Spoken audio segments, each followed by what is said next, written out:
আসসালামু আলাইকুম। আমি Sonia Akter, milestone school and কলেজের অনলাইন ক্লাসে সবাইকে স্বাগত। তাহলে শিক্ষার্থী বন্ধুরা কেমন আছো সবাই? আশা করছি সবাই ভালো আছো। আমি আলহামদুলিল্লাহ ভালো আছি। তাহলে আজকে তৃতীয় শ্রেণীর আমি তোমাদের অধ্যায় 5 আমাদের অধ্যায় 5-এর নাম হচ্ছে ভাগ। সেখান থেকে আমি তোমাদের যোগ্যতা ভিত্তিক করাবো। তাহলে চলো আমরা সেটা কমপ্লিট করি।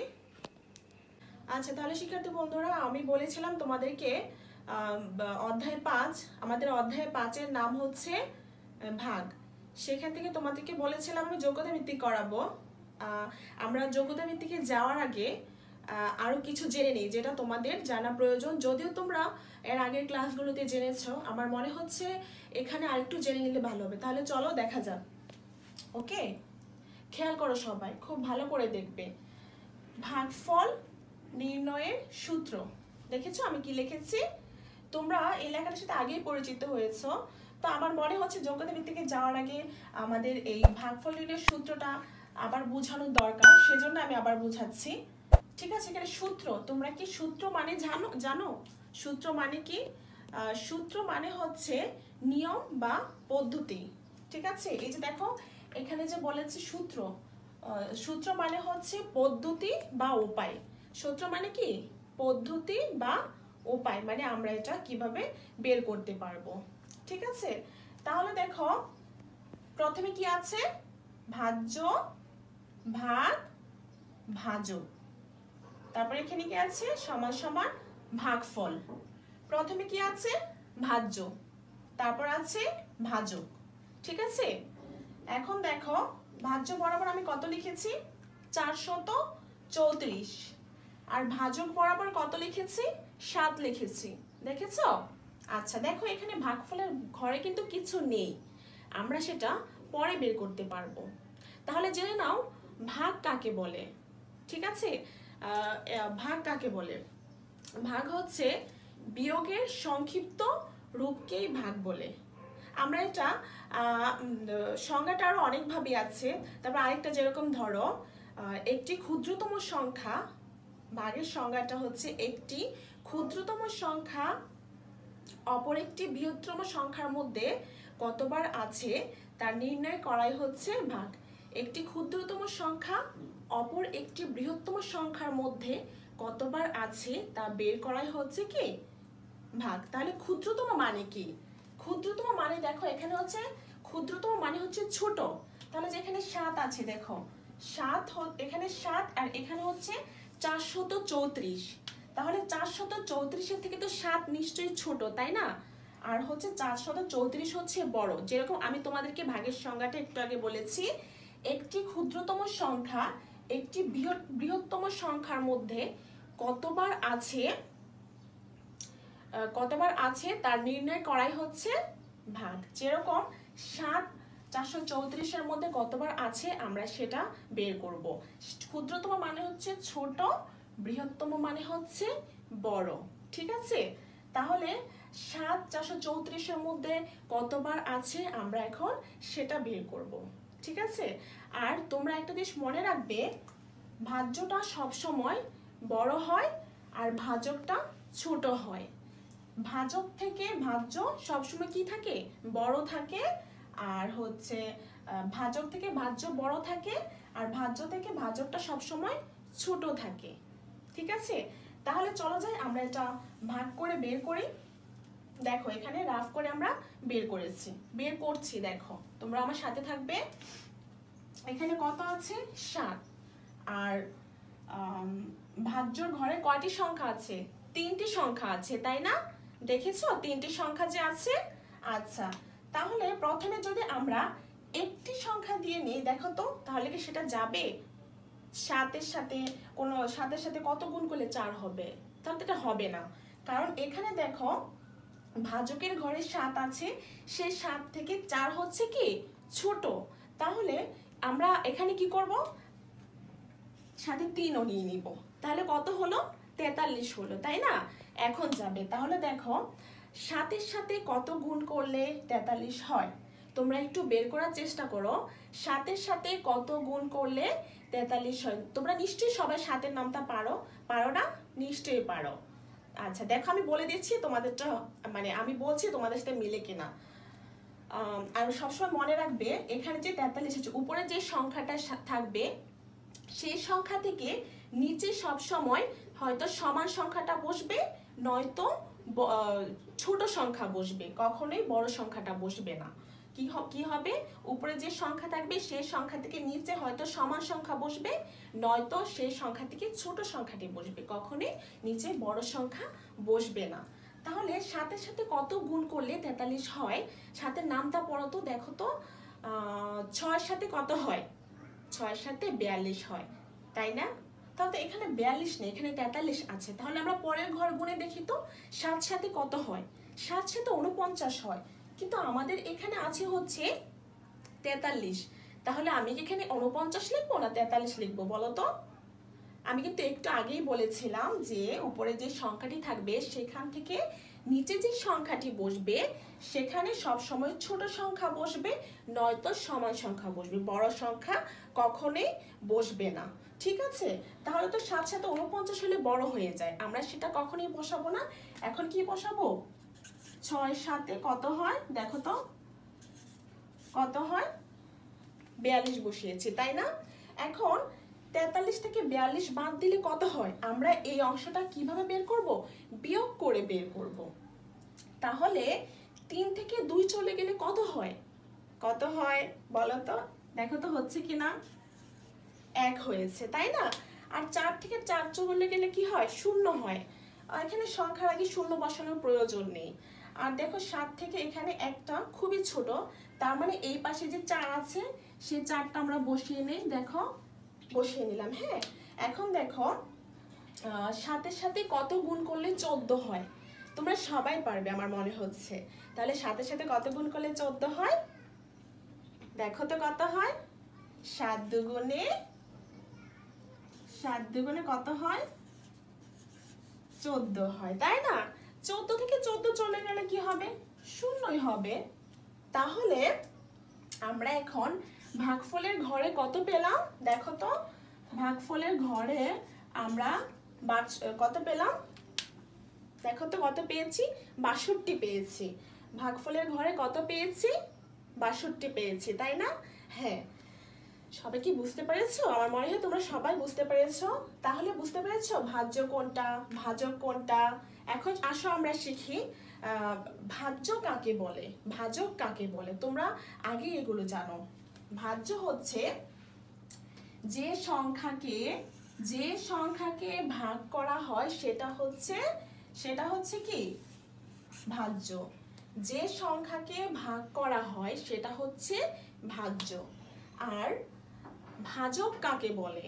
ভাজক কাকে বলে? যে সংখ্যা দ্বারা ভাগ করা হয় সেটা হচ্ছে ভাজক। যেরকম দেখো আমরা 7 দিয়ে কিন্তু 7 দ্বারাই কিন্তু 434 কে ভাগ করেছি, তাহলে আমরা 7 দ্বারা ভাগ করেছি না? তাহলে ভাজক কাকে বলে? যে সংখ্যা দ্বারা ভাগ করা হয় সেটা হচ্ছে ভাজক। দেখেছো? আর ভাগফলটা কি? ভাগফল কাকে বলে? ভাজ্যকে ভাজক দ্বারা ভাগ করার পর যে সংখ্যা পাওয়া যায় সেটা হচ্ছে কি? ভাগফল। দেখেছো? আমার মনে হয় তোমরা সবাই পারবে, তাই না সোনামণিরা? তোমরা সবাই বুঝতে পেরেছো? তাহলে চলো এখন আমরা যোগ্যতা ভিত্তিকে যাব। তাহলে শিক্ষার্থী বন্ধুরা, আমরা তো একটু আগে তোমাদের দেখিয়েছি ভাগফলের সূত্র, ভাগফল কি, তারপর হচ্ছে ভাজ্য কাকে বলে, ভাজক কাকে বলে, ভাগ কাকে বলে, এগুলো শিখেছো। তো আমাদের আজকের টপিক হচ্ছে দেখো অধ্যায় 5-এর নাম হচ্ছে ভাগ, আর বিষয়বস্তু যোগ্যতা ভিত্তিক। আজকে তোমাদেরকে আমি যোগ্যতা ভিত্তিক করাবো। এই যোগ্যতা ভিত্তিক সম্পর্কে কিন্তু তোমরা আগেই পরিচিত, তাই না? এই যোগ্যতা ভিত্তিক সম্পর্কে তোমরা আগেই পরিচিত। তোমাদের সিডব্লিউ কপিতে আমি এই যোগ্যতা ভিত্তিক সম্পর্কে আগেই করিয়েছি তোমাদেরকে, তোমরা জানো কিভাবে করতে হবে। দেখো এখানে কি লেখা আছে একটু সবাই খেয়াল করো। রেজা 532 টাকা নিয়ে বাজারে গেল। কি করলো? রেজা 532 টাকা নিয়ে বাজারে গেল। বাজারে গিয়ে দেখলো একটি কমলার দাম 6 টাকা এবং 4টি আমের দাম 28 টাকা। এই যে আমরা এখন এই অংশটুকু পড়লাম, এটার নাম হচ্ছে উদ্দীপক। এটার নাম কি? উদ্দীপক। এই উদ্দীপক থেকে আমরা এখন প্রশ্ন তৈরি করব, ঠিক আছে? উদ্দীপক থেকে কি করব? প্রশ্ন তৈরি করব। হয়তো এখানে 3টা প্রশ্ন হতে পারে, 4টা প্রশ্ন তৈরি হতে পারে। আমি তোমাদেরকে এখান থেকে 3টা প্রশ্ন করেছি। হ্যাঁ, প্রথমে কি লেখা আছে দেখো, উদ্দীপক থেকে, এটার নাম কি? উদ্দীপক। এই অংশের নাম হচ্ছে উদ্দীপক। উদ্দীপক থেকে আমি 3টা প্রশ্ন করেছি। প্রথম প্রশ্ন হচ্ছে 90 টাকায় কয়টি কমলা কিনতে পারবে? খ নাম্বারে হচ্ছে একটি আমের দাম কত? গ নাম্বারে হচ্ছে রেজা তার টাকা দিয়ে কতটি আম কিনতে পারবে? তাহলে তোমাদেরকে দেখতে হবে ক নাম্বার প্রশ্নে কি চেয়েছে। ক নাম্বারে চেয়েছে 90 টাকায় কয়টি কমলা কিনতে পারবে। এখন তোমাকে যদি 90 টাকায় কয়টি কমলা কিনতে পারে, কয়টি কমলা কিনতে পারবে সেটা বের করতে হলে তোমাকে প্রথমে দেখতে হবে যে একটি কমলার দাম কত। তাহলে দেখো তো উদ্দীপকে লেখা আছে কিনা, তোমরা কি বের করতে পারছো? উদ্দীপকে লেখা আছে একটি কমলার দাম 6 টাকা, তাই না? একটি কমলার দাম কি? 6 টাকা। এখন তোমার অঙ্কে কি চেয়েছে? অঙ্কে চেয়েছে হচ্ছে কয়টি, আমাদের বের করতে হবে কয়টি কমলা কিনতে পারবে। তার মানে যা চেয়েছে সেটা হাতের ডান পাশে চলে যাবে এবং টাকার পরিমাণটা হচ্ছে, টাকা চলে আসবে তোমার হাতের বাম পাশে। তাহলে আমরা এভাবে সাজিয়ে লিখেছি যে 6 টাকায় কমলা কিনতে পারে। 6, তা প্রথমে সমাধান ক দিয়ে নেবে এভাবে। হ্যাঁ, 6 টাকায় কমলা কিনতে পারে একটি। যেহেতু অঙ্কে চেয়েছে যে কয়টি, সেজন্য টি চলে আসছে হাতের ডান পাশে। আমরা লিখেছি 6 টাকায় কমলা কিনতে পারে একটি। তাহলে এখন আমরা এটা বের করবো কিভাবে? এখানে দেখো একটি কমলার দাম যত আছে তার সাথে মোট টাকাটা আমরা ভাগ করলে উত্তর পেয়ে যাব। একটি কমলার দাম যত আছে তার সাথে মোট টাকাটা ভাগ করলে আমরা উত্তর পেয়ে যাব। তারপর এখানে কি দিয়েছি, সুতরাং 90 টাকায় কমলা কিনতে পারবে, কি লিখেছি? 90 ভাগ 6। তারপর এখানে টি দিয়েছি। দেখো আমরা এখানে এটা যেহেতু সমস্যা সমাধানটা হচ্ছে প্রথম সমাধান, সেজন্য আমি এটা করে দিয়েছি। পরের অংশ কিন্তু তোমাদেরকে করতে দিব। দেখো আমরা এভাবে করেছি। এখন 6 দিয়ে 90কে কি করব? ভাগ করব। দেখো তো এখানে আছে 9, প্রথমে এখানে কত আছে? 9। এখন 6 এর সাথে হচ্ছে তোমার 9 কতবার যায় দেখো তো? 6 এর নামটা পড়ো। 6 একে 6, 6 দুগুণে 12। আমি কিন্তু বলেছিলাম উপরের থেকে নিচের সংখ্যাটা সব সময় ছোট হবে, নয়তো সমান হবে, কখনো বড় হবে না। 6 এর সাথে যদি আমরা 2 গুণ করতাম তাহলে এখানে 12 হয়ে যেত। আমরা তাহলে 6 এর সাথে 1 গুণ করব। 6 একে 6 দিয়েছি। আর এখন 9 থেকে 6 বাদ দিলে কত থাকে সেটা একটু তোমরা দেখো। 9 থেকে 6 বাদ দিলে কত থাকে তোমরা একটু বের করার চেষ্টা করো তো। আমি আশা করছি তোমরা সবাই পারবে। পারবে না? 6, 7, 8, 9 কত পেলাম আমরা? 3 পেয়েছি। তাহলে 6 থেকে তো 3 অনেক ছোট। তাহলে এখন কি করব? এক পাশে শূন্যটা এখানে বসাই দেব। তাহলে এখন দেখো 6 এর সাথে কত গুণ করলে, 6 এর সাথে কত গুণ করলে 30 হয়। তোমরা 6 এর নামটা পড়ে দেখো কত হয়? 5, 6, 30, তাই না? এবার 30 থেকে 30 চলে গেলে কত হয়? 0, তাই তো? আচ্ছা, তাহলে আমরা এখানে কি লিখলাম? সমান সমান 15টি। এখানে উত্তরটা দিয়ে নিলাম 15টি। তাহলে 90 টাকায় কয়টি কমলা কিনতে পেরেছে? 15টি কমলা কিনতে পেরেছে। তোমরা দেখেছো? দেখেছো না? দেখো এখানে আমি তোমাদেরকে যে একটু আগেই বুঝিয়েছিলাম যখন ফার্স্টে শুরু করলাম, এখানে যে 90 সবসময় কি হয়? ভাজ্যটা বড় হয়, ভাজকটা ছোট হয়, তাই না? আর ভাগ করার পর আমরা যা পাই সেটার নাম হচ্ছে ভাগফল। তাহলে আমরা সমাধান কটা শেষ করলাম? তোমরা সবাই বুঝতে পেরেছো সোনামণিরা? আচ্ছা, তাহলে এখন আমরা দেখি সমাধান খতে কি বলেছে। আমার মনে হয় তোমরা এটা সবাই পারবে, খুবই সহজ। একটু দেখো, একটি আমের দাম কত? তোমাকে বের করতে হবে একটি আমের দাম কত। তোমাকে কি বের করতে হবে? একটি আমের দাম কত? তাহলে চলো দেখি উদ্দীপকে কি আছে। উদ্দীপকে আছে 4টি আমের দাম 28 টাকা। ওখানে দেওয়া আছে 4টি আমের দাম 28 টাকা। তোমাকে বের করতে হবে একটি আমের দাম কত। আমরা প্রথমে এখানে সমাধান খ লিখে নিয়েছি। হ্যাঁ, তোমরা এভাবে সমাধান খ লিখে নিবে। আর ধর প্রত্যেকটা সমাধান কর যখন শেষ হবে সেখানে উত্তর আলাদা আলাদা উত্তর। এখানে যোগ্যতা ভিত্তিকের ক্ষেত্রে প্রত্যেকটা সমাধানের উত্তর আলাদা আলাদা হবে। ঠিক আছে? আচ্ছা, তাহলে সমাধান খ এভাবে লিখে নিয়েছো। এখন তোমাকে বলেছে 4টি আমের দাম কোথায়। এখন 4টি আমের দাম যদি 28 টাকা হয়, একটি আমের দাম তোমরা কিভাবে বের করবে? কিভাবে আমরা বের করব? তাহলে 4-এর সাথে আমরা কি করব? 4-এর সাথে আমরা 28কে যদি ভাগ করি তাহলে আমরা কিন্তু উত্তরটা পেয়ে যাব। তাহলে তোমাকে প্রথমে লিখতে হবে, এভাবে সাজিয়ে লিখতে হবে। দেখো, 4টি আমের দাম 28 টাকা। এখানে কিন্তু তোমার উত্তরে কি দিয়েছে? দাম কত, মানে টাকা কত টাকা। সে টাকাটা যেটা অঙ্কে চাইবে সেটা হাতের ডান পাশে যাবে। হ্যাঁ, যেটা তোমার অঙ্কে যেটা চাইবে সেটা হাতের ডান পাশে যাবে।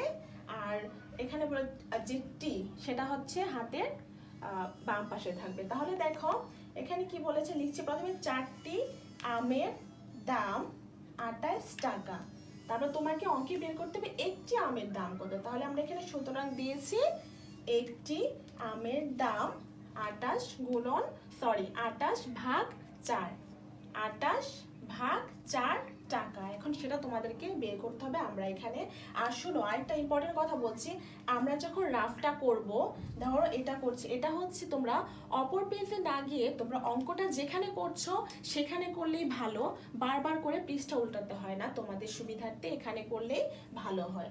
তাহলে 4-এর সাথে কত গুণ করলে 28 হয়? দেখো তো, 4-এর নামটা পড়ো তো। তোমাদের একটু সময় দিচ্ছে বের করার জন্য। আমার মনে হয় সবাই ঝটপট করে ফেলেছো, তাই না সোনামণিরা? তোমরা কি করতে পারছো? আমার সাথে সবাই মনোযোগী আছো? Very good. তাহলে চলো দেখি আমার সাথে মিলিয়ে নাও হয়েছে কিনা তোমাদেরটা। তাহলে 4-এর সাথে কত গুণ করলে হবে? 4 5 20 হয়। 4 6 কত হয়? 4 6 24। 4 সাথে কত হয় দেখো তো? 4 সাথে 28 হয়, তাই না? হয়েছে। তাহলে 28 থেকে 28 চলে গেলে কত হবে? 0 হবে। তাহলে একটি আমের দাম আমরা কত পেলাম? 7 টাকা। তাহলে উত্তর কত দিয়ে নিব আমরা? 7 টাকা। তাহলে একটি আমের দাম কত পেলাম? 7 টাকা। একটি আমের দাম কত পেলাম? 7 টাকা। তাহলে সোনামণিরা, তোমরা সবাই বুঝতে পারছো আমি কিভাবে করেছি? একটু সবাই মনোযোগী হবে প্লিজ। তাহলে আমরা এখন সমাধান গ করব, ঠিক আছে? তাহলে শিক্ষার্থী বন্ধুরা, আমরা তো এখানে দেখো উদ্দীপক থেকে যে তোমাদেরকে 3টি প্রশ্নের উত্তর তৈরি করেছি আমরা উদ্দীপকটা থেকে, সেখান থেকে আমরা 2টা সম্পূর্ণ শেষ করতে পেরেছি। আর হচ্ছে আমাদের দেখো গ নাম্বার একটা আছে প্রশ্ন, সেটা একটু পড়ি। চলো সবাই একটু মনোযোগী হবে। আমি আশা করছি তোমরা সবাই লক্ষ্মী ছেলে মেয়ে। আমার মনে হচ্ছে তোমরা সবাই মিসের কথা শুনছো। হ্যাঁ, একটু খেয়াল করো এদিকে। রেজা তার টাকা দিয়ে কতটি আম কিনতে পারবে? আর একটু খেয়াল করো। রেজা তার টাকা দিয়ে কতটি আম কিনতে পারবে? এখন তোমাকে দেখতে হবে রেজার কাছে কত টাকা আছে। প্রথমে দেখতে হবে রেজার কাছে কত টাকা আছে। তাহলে চলো আমরা উদ্দীপকে দেখি রেজার কাছে কত টাকা আছে। এই যে দেখো, রেজা 532 টাকা নিয়ে বাজারে গেল। রেজা কত টাকা নিয়ে বাজারে গিয়েছে? 532 টাকা নিয়ে। তাহলে রেজার কাছে কত টাকা আছে? তোমরা নিশ্চয়ই বুঝতে পারছো রেজার কাছে কত টাকা আছে। রেজার কাছে 532 টাকা আছে, তাই না সোনামণিরা? হ্যাঁ। আচ্ছা, তাহলে রেজা তার টাকা দিয়ে কতটি আম কিনতে পারবে? দেখো আমাদের উদ্দীপকে কিন্তু দেয়া আছে যে 4টি আমের দাম 28 টাকা। এখানে কিন্তু একটি আমের দাম নেই। আমরা কিন্তু সমাধান খতে পেয়েছি একটি আমের দাম কত, তাই না? সমাধান খতে কি আমরা পেয়েছি একটি আমের দাম কত? পেয়েছি না? আচ্ছা, তাহলে যেহেতু তোমাকে রেজা 532 টাকা দিয়ে কয়টি আম কিনতে পারে সেটা বের করতে হলে তোমাকে প্রথমে দেখতে হবে একটি আমের দাম কত। যেহেতু উদ্দীপক এখানে একটি আমের দাম নেই, আমরা যখন সমাধান করেছি সেখানে কিন্তু পেয়েছি একটি আমের দাম। আমরা কিন্তু সেখানে পেয়েছি একটি আমের দাম। তোমরা দেখেছো না একটি আমের দাম কত? দেখেছো? হ্যাঁ, মনে আছে তোমাদের? দেখো তো একটু কত। হ্যাঁ, এই যে দেখো আমি এভাবে লিখে নিয়েছি। প্রথমে সমাধান খ এভাবে লিখে নেবে, ঠিক আছে? সমাধান ক যখন লিখবে সমাধান ক লিখবে, যখন সমাধান খ লিখবে সমাধান খ। এখন আমরা সমাধান গয়ে যাচ্ছি না, তাই এখানে আমরা কি লিখেছি? সমাধান গ। আর এখানে আমরা কি লিখেছি দেখো, খ থেকে পাই একটি আমের দাম 60 টাকা। এই যে একটি আমের দাম 60 টাকা, এটা কিন্তু আমরা সমাধান খ থেকে পেয়েছি, সেজন্য আমরা এখানে উপরে আগে লিখে নিয়েছি খ থেকে পাই একটি আমের দাম 60 টাকা, তাই না? আমি তোমাদেরকে আগেই বলেছিলাম 532 টাকা দিয়ে রেজা কতটি আম কিনতে পারবে। 532 টাকা দিয়ে রেজা কতটি আম কিনতে পারবে সেটা বের করতে হলে তোমাকে প্রথমে দেখতে হবে যে একটি আমের দাম কত আছে, তাই না? তাহলে আমরা কিন্তু লিখে নিয়েছি যে খ থেকে পাই একটি আমের দাম 60 টাকা, তাই না? ওকে, তাহলে তোমার অঙ্কে কি চেয়েছে সেটা দেখতে হবে। অঙ্কে কিন্তু চেয়েছে যে কতটি আম কিনতে পারবে, কতটি চেয়েছে। আমি তোমাদেরকে আগেই বলেছিলাম অঙ্কে যা চাবে, তোমার অঙ্কে যেটা চাবে সেটা কি হবে? টি মানে যেটা চাবে সেটা হাতের ডান পাশে চলে যাবে। দেখো হাতের ডান পাশে চলে যাবে, যেটা চাইবে সেটা হাতের ডান পাশে চলে যাবে। তোমরা সমাধান ক নাম্বারটা যদি বুঝে থাকো, আমার মনে হয় সমাধান গ নাম্বারটা সবাই বুঝতে পারবে সুন্দর করে, তাই তো লক্ষ্মী সোনারা? তাহলে এখানে দেখো আমরা তাহলে এখানে টিটা যেহেতু অঙ্কে চেয়েছি কয়টি, ঠিক আছে, তাহলে টি আমরা হাতের ডান পাশে দিয়ে দিয়েছি আর টাকা আমরা হাতের বাম পাশে এনেছি। দেখেছো তোমরা? দেখেছো সবাই? আচ্ছা, তাহলে দেখো তো এখন কি করলাম আমরা। প্রথমে দেখলাম 7 কিভাবে লিখলাম সাজিয়ে, যেহেতু এখানে বলছে রেজা তার টাকা দিয়ে কতটি আম কিনতে পারে, সেটা করতে গেলে যেহেতু টাকাটা আগে নিয়ে আসবো, কারণ তোমার অঙ্কে চেয়েছে কয়টি, সেজন্য টিটা পরে নিয়ে নিলাম। আমরা লিখেছি 7 টাকায় আম কিনতে পারে একটি, তাই না? 7 টাকায় আম কিনতে পারে একটি। কি লিখেছি দেখো তো, তোমরা পড়বে, আমি পড়ছি না। হ্যাঁ, তারপর এখানে কি দিয়েছি? সুতরাং দিয়েছি। আর যে এখানে 532 কেন দিলাম, তোমরা বলতে পারো যে এখানে তো রেজার টাকাটা দেয়া নেই। এখানে দেয়া নেই তাতে কি হয়েছে? এই যে দেখো উদ্দীপকে কিন্তু রেজার টাকাটা দেয়া আছে, তাই না? উদ্দীপকে রেজার টাকা কত দেয়া আছে? 532 দেয়া আছে। সেখান থেকে আমি কি করেছি, তো রেজার টাকা, তো রেজার টাকাটা এখানে নিয়ে এসেছি 532। তাহলে 532 টাকায় আম কিনতে পারবে। কত দিয়েছি দেখো তো, প্রথমে 532 দিয়েছি ভাগ 7 দিয়েছি, 532 ভাগ 7, তারপরে এখানে টি দিয়েছি। দেখো আমি কিন্তু তোমাদের এখানে উত্তরটা লিখে দেইনি। আর একটা ইম্পর্টেন্ট কথা একটু আগে আমি তোমাদেরকে বলেছি, এই যে আমরা এই ভাগটা করব, এটা কিন্তু আমাদেরকে কি করতে হবে? অবশ্যই সেটা কি করতে হবে? ভাগ করে বের করতে হবে। আমি সমাধান কতে তোমাদেরকে বুঝিয়েছিলাম, এটাও ঠিক একই। যেহেতু 532 টাকায় সে কয়টি আম কিনতে পারবে, এটা আমরা কিভাবে বের করতে পারবো? একটি আমের দাম যত আছে সেই টাকার সাথে মোট টাকাটা ভাগ করলে আমরা উত্তর পেয়ে যাব। একটি আমের দাম যত আছে তার সাথে মোট টাকাটা ভাগ দিলে আমরা উত্তরটা পেয়ে যাব, তাই না? তাহলে আমরা কিন্তু দেখো এখন বের করার চেষ্টা করি, দেখি পারি কিনা। আমরা যেই পৃষ্ঠা অঙ্কটা করব সেই পৃষ্ঠায় রাফটা করার চেষ্টা করব। হ্যাঁ, তারপর দেখো এখানে হচ্ছে 7, এখানে হচ্ছে 532। তাহলে এদিকে দেখো মিস কি বলছি, তোমাদের কি মনে আছে আমি কি বলেছিলাম? ভাজ্য কাকে বলে, ভাজক কাকে বলে, সবার মনে আছে? আচ্ছা, তাহলে দেখো আমি বলেছিলাম যে এখানে 532 হচ্ছে কি ভাজ্য আর 7 হচ্ছে ভাজক। এখন আমরা কি করব? ভাজ্য দ্বারা কি করব দেখো তো, ভাজক দ্বারা ভাজ্যকে কি করব? ভাগ করে নিব। ভাজ্য দ্বারা ভাজককে ভাগ করে নিব। তাহলে দেখি এখানে খেয়াল করো, প্রথমে এখানে ভাজক দ্বারা আমরা ভাজ্যকে কি করে নিব, ভাগ করে নিব যে কতবার যাবে, 7 532 মধ্যে কতবার যাবে আমরা সেটা বের করব। এখানে 7 আছে, তাহলে প্রথমে কত আছে, 5 আছে, তাই না? তাহলে তো এটা যাবে না, 7 থেকে তো 5 অনেক ছোট, এটা কি যাবে? তোমাদের মনে আছে আমি যে করিয়েছিলাম? আমার মনে হয় অনেকে আমার আগেই করে ফেলছো। তাহলে এখানে যেহেতু ছোট, এখানে 3 নিয়ে নেই। হ্যাঁ, তাহলে দেখো 7-এর নামটা পড়তে থাকো। 7-এর সাথে কয়বার, 7-এর সাথে কত গুণ করলে 53 হয়। আর এটাও বলেছিলাম নিচে সব সময় উপরে যে সংখ্যাটা থাকবে নিচে সবসময় ছোট সংখ্যা বসবে, নয়তো সমান সংখ্যা বসবে, কখনোই নিচে বড় সংখ্যা বসবে না। তাহলে আমি এখন বলছি, দেখো মিলিয়ে নাও তোমাদের হয় কিনা। কত হয়? 7 সাথে কত হয়? 6 সাথে 42, 7 সাথে 49, 7 8-এ কত? 7 8-এ কত হয়? 56 হয়, তাই না?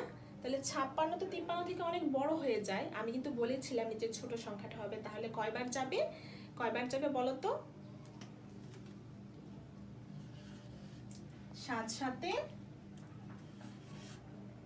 49, তাহলে 53 থেকে 49 বিয়োগ করলে কত হয় আমরা সেটা এখন বের করব। যেহেতু এই অংশটা বিয়োগ হচ্ছে, দেখো নিচে হচ্ছে 9, উপরে হচ্ছে 3, তাহলে নিচের সংখ্যা থেকে উপরের সংখ্যাটা হচ্ছে ছোট। আমরা এখন 3কে বড় করে নিব। আমরা 3কে কি করব, আমরা এখন 13 ধরব। ঠিক আছে?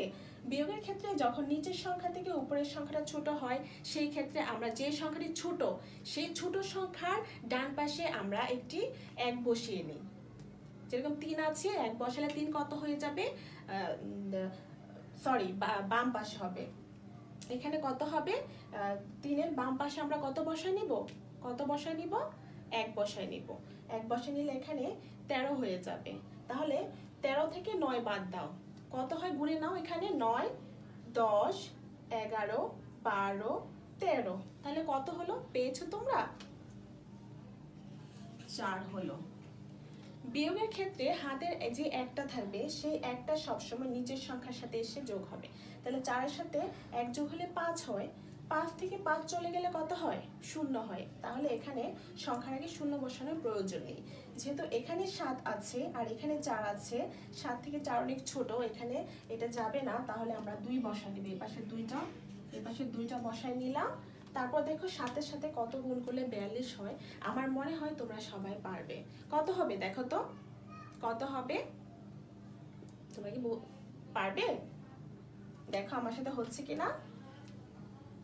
6 7 42 হয়েছে না? এখন থেকে 42 থেকে 42 চলে গেলে তো শূন্যই হবে, 0 হবে। তাহলে আমরা এখানে কত পেলাম, 76 পেলাম। তাহলে রেজা 532 টাকা দিয়ে কয়টি আম কিনতে পারবে? রেজা 532 টাকা দিয়ে 76টি আম কিনতে পারবে। তাহলে আমরা এখানে উত্তরটা দিয়ে নেই, উত্তর 76টি। তাহলে রেজা 532 টাকা দিয়ে কয়টি আম কিনতে পারলো? 76টি আম, তাই না? সোনামণিরা তোমরা বুঝতে পেরেছো? আমার মনে হয় তোমরা সবাই বুঝতে পেরেছো। তারপর আমি আজকে তোমাদের যেই যোগ্যতা ভিত্তিকটা করালাম এটা সবাই বাসায় প্র্যাকটিস করবে, এবং ভাগ কি, ভাজক কি, ভাজ্য কি, ভাগফল কোনটা, এই সব কিছু বাসায় সুন্দর করে প্র্যাকটিস করবে। সবাই ভালো থাকবে এবং অবশ্যই মনোযোগ দিয়ে পড়ালেখা করবে। আল্লাহ হাফেজ।